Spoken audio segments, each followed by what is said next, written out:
Well, good morning, everybody. I'm Muriel, I'm Mayor of Washington, D.C., and I'm here today to report progress on the fight for 15. I want to acknowledge that we've been joined by the chairman of the council, Phil Mendelson. Give him a round of applause. The chairman of the Finance Committee and Ward 2 council member, Jack Evans. Give him a round of applause. The Ward 4 council member, Brandon Todd. Give him a round of applause. And the champion for small businesses and just a key leader in getting us here today in the fight for 15, at-large council member, Vincent Orange.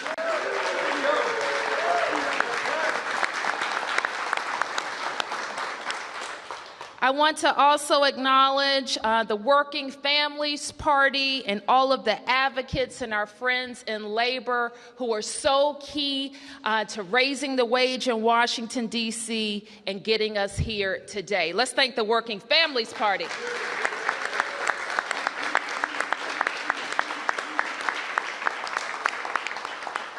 I also want to recognize and thank our friends who have been so key in the resurgence of Washington, D.C., making us one of the hippest city in America, helping us transform neighborhoods in the downtown, emerging neighborhoods and neighborhoods across town, and who employ so many D.C. residents. And we're so happy that they are standing with us in making sure we have making sure that we can report progress here today in the fight for 15. So let me recognize Kathy Hollinger and the leadership of D.C.'s Restaurant Association.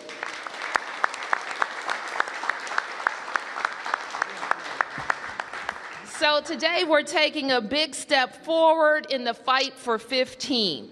I don't have to tell you. I get to tell people all over the city and indeed all over the nation that Washington, D.C. is prospering.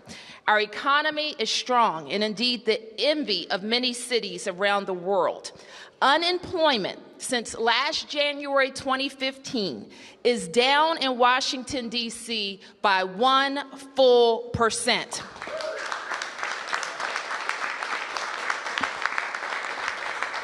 And in Wards 7 and 8, where we have had the toughest challenges, unemployment is down a full 3%. So during that period of time, we have added more than 20,000 jobs to our economy. We continue to grow at a pace where a net of 1,000 people are added to DC's population. Our small businesses are launching in every corner of our city. And without a doubt, we have citywide across all of our priorities benefited from this prosperity. However, as we all know, that prosperity does not touch every Washingtonian. There are families working day in and day out, sometimes 2 or 3 jobs, but barely making ends meet. And that is why I introduced the Fair Shot Minimum Wage Amendment Act of 2016. And that is why we stand here today fighting for 15 in Washington, D.C. The goal is simple. We need to put more money in the pockets of our working families and to put more people on the pathway to the middle class in our city. We want every single resident to have a fair shot. I put up a sign in my office a few months ago, and it just says simply, what did you do today to spread prosperity across all 8 wards? And so I know when we leave here today out of the Wilson building, we can say we did a whole lot to spread prosperity across all 8 wards. Our CFO estimates that raising the minimum wage to $15 per hour will directly benefit 120 27,000 workers and could put wages higher for tens of thousands more. Throughout this debate, we have been working closely with residents, workers, and businesses to make sure that every voice would be heard. And we heard loud and clear that in order to make DC more affordable for more people, we have to raise the wage. In order to get families off of TANF who are facing the cliff this year, we have to raise the wage. And to end homelessness in our city, we have to raise the wage. And today we come together to announce that pathway forward. I really want to, again, thank Councilmember Orange. We introduced the bill in March. We asked him to work with his committee and his committee members to allow the council to make its voice heard on this issue before they went to recess. And I want to thank all the members of that Business and Regulatory Committee who stepped up to raise the wage. If we are to be successful in all the things that we have set out to do, to make DC more affordable, to invest in affordable housing, to end family homelessness, to end chronic homelessness, we have to raise the wage. So together we stand to raise the wage to $15 an hour and the tip minimum wage to $5 an hour, both by 2020. And both will be indexed to inflation. I am confident that this path is good for DC residents and good for DC businesses. And I'm very proud to be here with a diverse convening. The executive, the council, labor, and business to do the things that are right in the right ways for DC residents and businesses. So Councilmember Mendelson, we want to thank you for your support as well.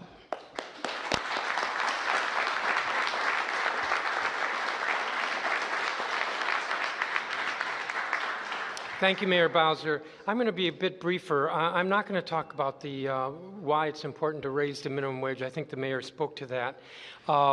We have our legislative meeting, our monthly legislative meeting, which we actually are delaying a little bit for the purpose of this press conference.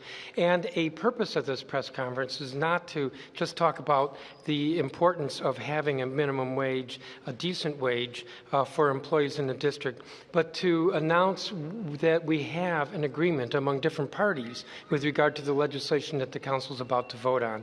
First, I want to acknowledge, though, that I'm here with a number of my colleagues, and I think I will note them all. I hope I won't overlook anybody.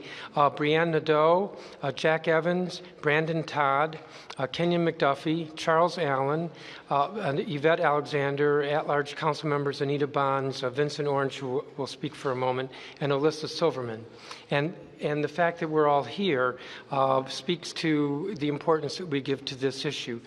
I think from the outset of the debate about this issue this year that a majority, if not all of the council members, have been supportive of increasing the minimum wage to $15 an hour.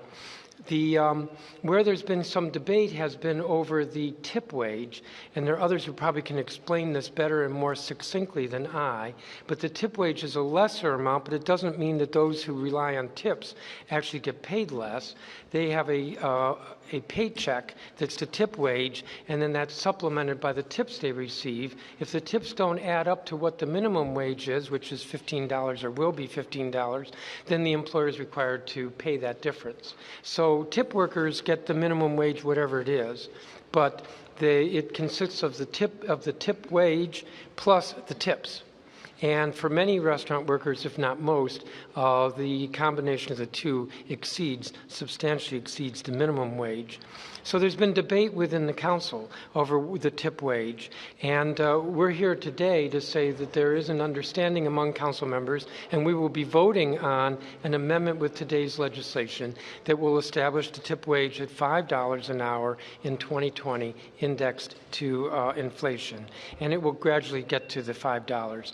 And it's significant that we've got this agreement, that the Restaurant Association is in support of this, and that those who've been the proponents of the initiative are willing to withdraw the initiative because of the council's vote, so that this will be what the law will be. Again, $15 in 2020, or by 2020, and $5 for the tip wage by 2020. Of course, I want to join with Mayor Bowser in thanking Councilmember Orange, who is the chair of the committee that reported out the legislation. But I also want to give a shout out to Councilmember Allen because he was involved in a lot of the discussions over the last several days. And with that, let me either turn it back to you, Mayor, or to Councilmember Orange. Councilmember Orange.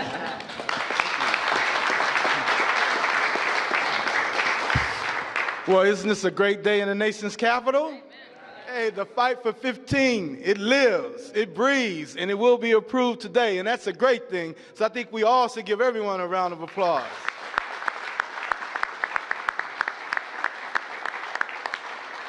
And all of you here today should bear witness to this beautiful picture that we have up here. The mayor and the executive office of the mayor, the chairman and the legislative branch. We have John Boardman, Unite 23 and 25. We have Ms. Forster, UFCW Local 400. We have SEIU 1199 and 32BJ. We also have working families looking on to make sure that we keep it straight. But Devon Michael, he wants a different view of all this and keep us all straight. But at the end of the day, today we are one big happy family, and we're maintaining our leadership role in the fight for minimum wage and the fight for providing a pathway to the middle class. And we're also just doing it with a fresh start in the right direction, taking no one for granted, leaving no one behind, but just working together. And I think this is what this is all about today. I do want to give a shout out to my committee members.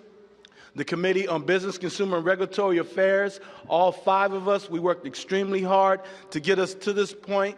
And I can tell you the past few days, working even just with the Labor Coalition, the steering committee has been rough. Restaurant Associations Committee is rough. The council can be rough.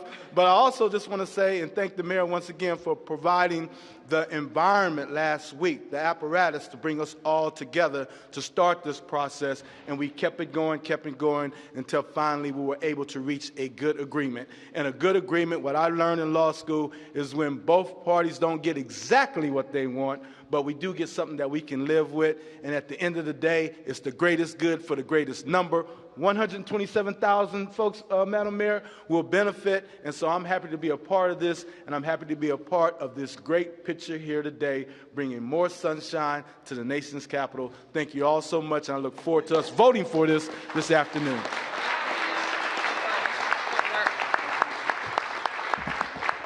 So VO mentioned the labor coalition that came together and that spoke with one voice, that included the Working Families Party, and John Boardman from Unite Here will speak for that coalition. John.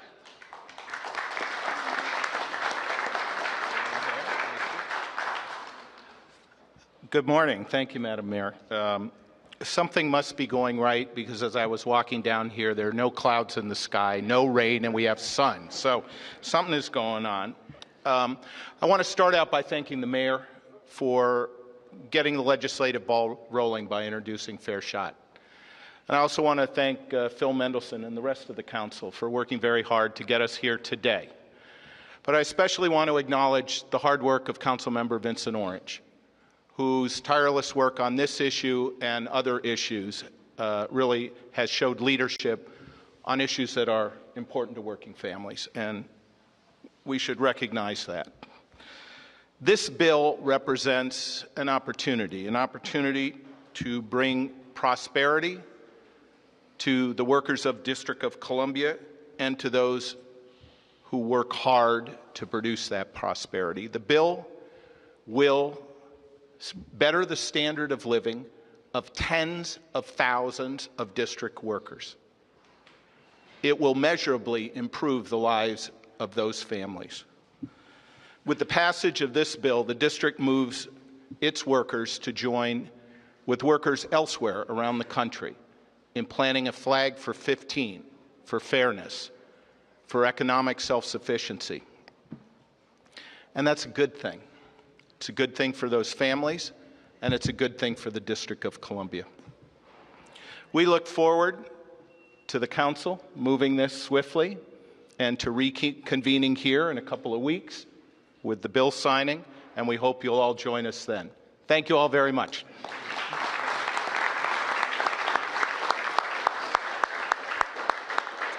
And I also want to recognize members of the Business Coalition that came together to support this, and certainly the most impacted group is the Region's Restaurant Association. But I also like to note that we've been joined by representatives of the D.C. Chamber as well. And so let me introduce Kathy Hollinger from the Restaurant Association. Good morning, everyone. Good morning. There have been so many shout-outs. I'm not going to do thank yous, I'm going to do shout-outs. But I do think that so much progress has been made, and we want to thank you, Madam Mayor. We want to thank you, Mr. Chair, and Councilmember Orange behind me, and all of the members of the council, Councilmember Allen, for listening. There has been so much dialogue and conversation over the last several months. And we do feel that that's very good. It's very, very good to build a better understanding. The issues are very complex, and we have to peel away the layers to better understand the impact, the good impact and the challenging impact. So I think today is a great day. There's been a path that's been identified. That's fantastic. And we absolutely look forward to working with the council in the next few weeks to make sure that we can close the loop and move forward. Thank you very much, everyone. Thank you. So let me just quickly recognize Deputy Mayor Snowden, who is here for greater economic opportunity, Deputy Mayor Kenner, who is here from DMPED, and Deputy Mayor Donahue is also here, the Deputy City Administrator. So I want to give them. And the HR Director is also here, Ventress Gibson. There's Ventress, and she's here because she's the ride-along mayor today. So ask her all the tough questions. So with that, we'll take a few. Yes, sir. Mayor Bowser, can you speak to how the thinking on this issue has evolved in D.C.? Because it was only a few years ago that we were talking about only making Walmart pay $12.50, and now everybody's going to be paying $15. Why has it changed so quickly? Well, I think it was important. Even then, when there was the Walmart discussion, you know, we moved from having a focus about talking about only one sector of the economy, one type and one size of employer in the district, to moving the wage. And I know that many members of the council who are here were very integral in that discussion as well. So we went to a regional kind of movement, well, at least the two counties in Maryland that surround us, and moved the wage for everybody. So I think it is important when we talk about the wage that we're talking about the wage in a larger context. The wage is still going up under the last bill. Why did everybody become convinced that's not enough, the $11.50? Well, I'm convinced when I see 6,000 to 7,000 people on TANF, and I see our homeless rolls grow, and I see how much it costs to live in Washington, D.C., and that cost is only going up. We know that it takes more money for every household to be able to afford to live in Washington, D.C. And for me, knowing the investments that we're making in all of those other areas, we have to give our residents just even a shot to be able to make it, but they can't make it at lower wages. Even at $15, it's tough to be able to afford to live in Washington, D.C. Yes? Are you convinced that the business owners can afford this over the next couple of years? Some have expressed concerns that it would be difficult for them. Well, I have to tell you, even listening to the many hours of testimony that the council heard, I was very impressed and somewhat surprised that many businesses came to the table saying that we know that $15 an hour is what we need in Washington, D.C. They are concerned about being able to phase in those changes and do it by 2020, and people have testified in support of that. Do you worry about businesses coming Well, it's always been more expensive in the district than it will be in the far-flung suburbs. And so what is important for us is that we continue to make the district a place where it is hip, it is safe, where we are improving transportation. People want to be in the district. We are always concerned about balancing our competitiveness in the region. I have empaneled a group that is going to help. I asked the council member, the chairman of the council, to appoint 2 representatives from the council, where we're continually evaluating our regional competitiveness. Yes, Sherwood. Mayor, on that subject, business concerns are that, one, this council and you got together the minimum wage because if you had not, it would have passed anyway. But also business people tell us that you've got family leave still to come, you've got part-time workers with sickness and vacation rights, scheduling issues, just a lot of things. So people say wrap together and create a non-anti business, but different kind of competitiveness with Virginia and with suburban Maryland. And I think that is the very reason why I pulled together the committee. And I do look forward to that consideration with the council. All of the issues, not just this year, but in all the years that I've been in this building, there will be different proposals that added together could be problematic for any sector. And so I'm hopeful that we can have that conversation. I don't know if anybody wants to add anything. And Mayor, if I could, yes. when will your coalition or group actually come to conclusions about what should be done? Is there a timeline? I think that I wrote in a timeline of several months, 6 months. Close to the end of the year. Yes. Mr. Chairman, about that, you guys were discussing that in your long breakfast meeting this morning, of all these issues affecting business, trying to do business in Washington. Well, let me say a couple of things. One is just to acknowledge what I think is the obvious, and that is pretty much everybody agrees that the $15 minimum wage on the initiative would have been approved if it stayed on the ballot. And it's important, again, to remind everybody that part of this understanding is that that initiative is going to be withdrawn. So in that context, we move forward now. But I will add as well that the I know that it's important to the advocates who've been behind increasing the minimum wage that some of these other measures, such as the universal paid leave legislation, be reported out of committee. And I intend to do that. Exactly when, we're still working out the numbers, but I think that's important as well. I want to echo what the mayor said, which is we need to always be mindful when we're legislating that we don't create an undesirable climate for business. Businesses will say that increasing the minimum wage is very difficult for them, but we've seen over and over the past decades and across the country and in other jurisdictions and in this jurisdiction that we raise the minimum wage and business doesn't go away. Depending upon how high one raises it, there could be an adverse effect in terms of reducing somewhat the rate of growth, but not to have a truly adverse impact. But this is being phased in. It's being phased in over the next 5 years, and that's important. And so the impact is gradual. We think the impact can be absorbed, just as we've seen it absorbed over the last several years with the increase from $8.75 to $11.50. So there are a lot of different parts to this issue of affordability and ensuring that those who work in the district can afford to live in the district. But we think that what we're presenting here today with the minimum wage is reasonable, and I would argue that moving forward with the universal paid leave legislation, as long as we're sure we've got the numbers right, that will not have an adverse effect. Thank you. And I just wanted to add to that our actions here today will not prevent the development of the Southwest waterfront, the activity that's taking place on the Anacostia, the activity that's taking place east of the river on St. Elizabeth's, the activity that's going to take place at Walter Reed, and all the great things that are happening in this city. We still look forward to creating or filling 100,000 jobs by the beginning of the year, fiscal year 19. And now our challenge is to make sure that we train our 25,000 unemployed D.C. residents and connect them to these jobs that are coming online. And so that's the challenge for us. I think it's a great challenge. We connect them to the jobs that are coming online, and we all have an opportunity to move forward together.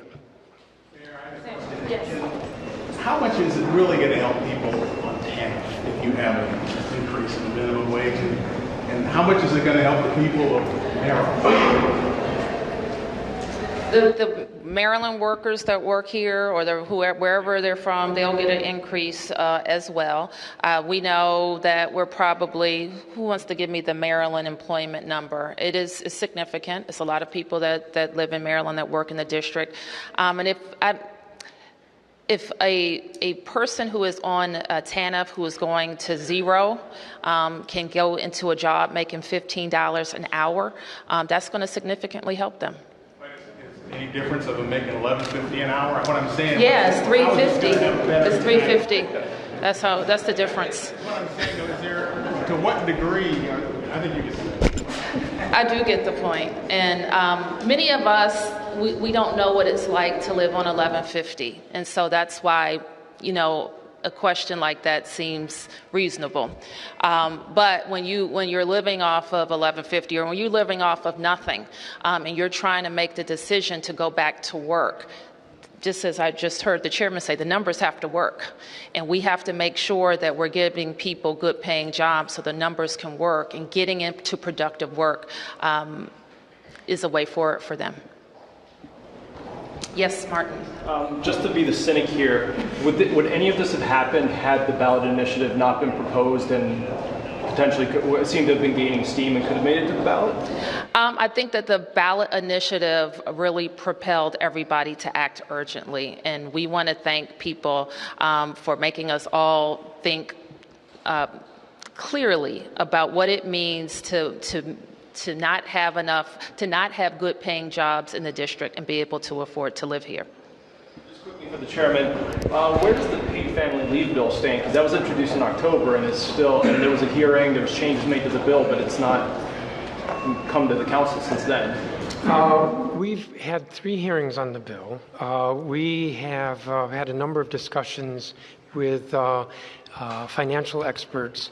We're still working on the numbers. I would like to see that bill came out of committee before the recess. It may not be until the fall. We need to get the numbers right. And what I mean by that is that the bill is introduced, which recommended a 1% payroll tax, but the benefits, pretty much everybody agreed the benefits would exceed the revenues from that payroll tax by about 300%. So we have to make adjustments so that we align the benefits to what the income would be. I don't see that the payroll tax will be over 1%. And it actually takes a lot of time to do that analysis. And that's what's been delaying things, plus the fact that we had a minor interruption with the budget of 2 months. But we're back to work on it. One last question. So let me just add, there have been a number of questions about paid family leave, and I was pleased that when the committee reported this out, that it was reported out with a clean fiscal impact statement.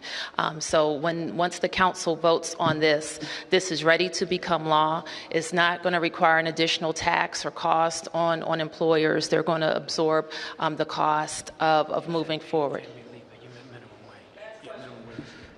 The minimum wage has a clean fiscal impact. Yes. I'm curious, where do we stand, where does the council stand on the predictable schedule bill that's still in the business committee that had a hearing in January, I believe it was? Yes, there's 2 bills that are in my committee. We've had hearings on. That's the scheduling bill and the minimum week bill. Minimum, I think, 30 hours in order for our workers to be eligible for the Affordable Care Act. We will address all those issues before we go on recess. Look forward to marking those bills up. Thank you, everyone. Thank you. Thank you.